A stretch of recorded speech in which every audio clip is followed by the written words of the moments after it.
Գնացին, բայց Էլենաս չէր ուզում։ Երեխան որոշել էր վերջնական, որ գնար տուն։ Էնե գորն եկավ, խեղճ երեխուն նստացրեց մեքենան ու տարավ։ Օֆ, էլ բանա մնացել ասելու, որ ասես Ժորիկ ջան։ Ման չկա էլ ասելու։ Մենք մտածում են, որ այդ անոյի սիրտը լրիվ քարա դարձել։ Հետո էլ ասում եմ, կարող է այդ անուն ճիշտ էր։ Մանավանդ այն օրվանից հետո։ Դե այն, որ գորի ընտանիքը Էլենիս կյանքում չի ուզի, գորն իր կնկանից հաստատ չի հրաժարվի ու չի բաժանվի։ Լիլիա, ինչ ես բերանը ջուր առել նստել, նոր ես տեսե Ժորիկին, մի հատ պատմի հլը։ Նեղելը որն է, դու պտի լսեիր դրա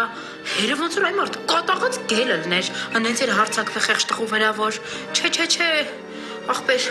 դրա հերը կյանքում չի թողնի, որ Էլենն ու գորը միասին լինեն։ Ահ, ես ինչ ես ասում, սիրտս կանգնեց այդ տղա, քորանամ ես ոնց թե։ Հա, այդ ինքն է ասե, որ դու մեզ չասես, հա։ Հա, ես ինչ ես ասում, այդ տղա սիրտս կանգնեց, ուր են հեռախոսը հələ բերք, Լիլիա հագնվի գնում ենք։ Լավ, հանգիստ։